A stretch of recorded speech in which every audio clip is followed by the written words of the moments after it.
आज telecom sector में एक बड़ी डेवलपमेंट देखने को मिल रही है। वोडाफोन आइडिया के लिए लेंडर्स का कॉन्फिडेंस वापस आता हुआ नजर आ रहा है, खास करके एजीआर रिलीफ के बाद। सोर्सेस के मुताबिक state bank of India lead consortium के साथ वोडाफोन आइडिया की 25,000 करोड़ लोन टॉक्स काफी तेज हो गई है और अगले कुछ हफ्तों में इस पर डिसीजन भी आ सकता है। इस डील में सिर्फ 25,000 करोड़ का टर्म लोन ही नहीं बल्कि 10,000 करोड़ की लेटर ऑफ क्रेडिट फैसिलिटीज भी इंक्लूड हो सकती है, जिससे कंपनी 4G और 5G इक्विपमेंट खरीद सके। यानी कि ये फंडिंग डायरेक्टली नेटवर्क एक्सपेंशन और कैपेक्स के लिए यूज होगी, ना कि पुराने ड्यूज चुकाने के लिए। ये पॉजिटिव मोड तब बन जाता है जब डिपार्टमेंट ऑफ टेलीकम्युनिकेशंस ने वोडाफोन आइडिया के एजीआर ड्यूज को रिवाइज करके 64 करोड़ 46 कर दिया है, जो पहले 87,695 करोड़ थे। साथ ही इस पेमेंट का मेजर हिस्सा फाइनेंशियल ईयर 36 से फाइनेंशियल ईयर 41 का डिफर कर दिया गया है।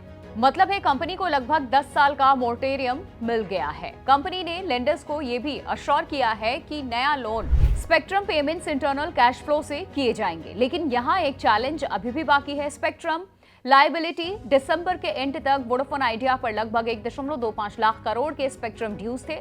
अगले 3 सालों में लगभग 49,000 करोड़ चुकाने हैं।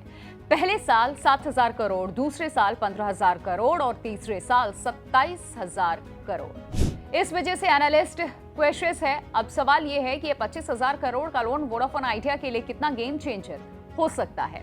एनालिस्ट्स का ये कहना है कि अगर ये डेप्ट जल्द मिल जाती है तो वोडाफोन आइडिया अपना 4G गैप क्लोज कर सकती है और 5G रोल आउट की मार्केट में स्टार्ट कर सकती है। कंपनी ने फाइनेंशियल ईयर 2027 से फाइनेंशियल ईयर 2029 के बीच 45,000 करोड़ कैपेक्स प्लान आउटलाइन किया है, जो लार्जली इस बात पर डिपेंड करता है कि फंडिंग मिलती है या नहीं। इससे पहले भी कंपनी 18,000 करोड़ इन्वेस्ट कर चुकी है, लेकिन कॉम्पिटिटर्स ने काफी अग्रेसिव स्पेंडिंग भी की है।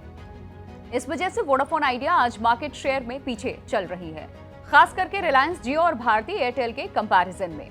एक और इम्पोर्टेंट फैक्टर है टैरिफ हाइक। रिपोर्ट के मुताबिक इंडस्ट्री में 20 से 25% टैरिफ हाइक की जरूरत हो सकती है, जिससे वोडाफोन आइडिया की फाइनेंशियल पोजीशन और स्ट्रांग हो सकती है। अगर टैरिफ बढ़ते हैं तो रेवेन्यू ग्रोथ और EBITDA इंप्रूवमेंट दोनों पॉसिबल हो सकते हैं। आज वोडाफोन आइडिया का बैंक डेब्ट सिर्फ 4,400 करोड़ है, जो रिलेटिवली कम है। प्रोमोटर होल्डिंग में आदित्य बिरला ग्रुप के पास 25.6% स्टेक है। वोडाफोन PIC के पास भी सिग्निफिकेंट स्टेक है और सरकार के पास 49% स्टेक है। कंपनी स्ट्रेटेजिक इन्वेस्टर्स से फ्रेश कैपिटल के लिए भी बात कर रही है, लेकिन ये भी माना जा रहा है कि अगर बड़ा कैपिटल आता है तो फिर इक्विटी डिल्यूशन हो सकता है। तो ओवरऑल पिक्चर ये दिखाती है कि एजीआर रिलीफ ने वोडाफोन आइडिया को एक नई लाइफ दी है। लेंडर्स का ट्रस्ट वापस इसमें आ रहा है, फंडिंग टॉक्स फास्ट हो रही है, कैपेक्स प्लान्स रेडी है, लेकिन स्पेक्ट्रम ड्यूज, मार्केट कंपटीशन और टैरिफ हाइक्स जैसे फैक्टर अभी भी इस टर्न अराउंड स्टोरी के की वेरिएबल्स हैं। आने वाले कुछ हफ्तों में अगर ये 25,000 करोड़ का लोन अप्रूव हो जाता है तो ये वोडाफोन आइडिया की रिवाइवल जर्नी का सबसे बड़ा टर्निंग पॉइंट साबित हो सकता है।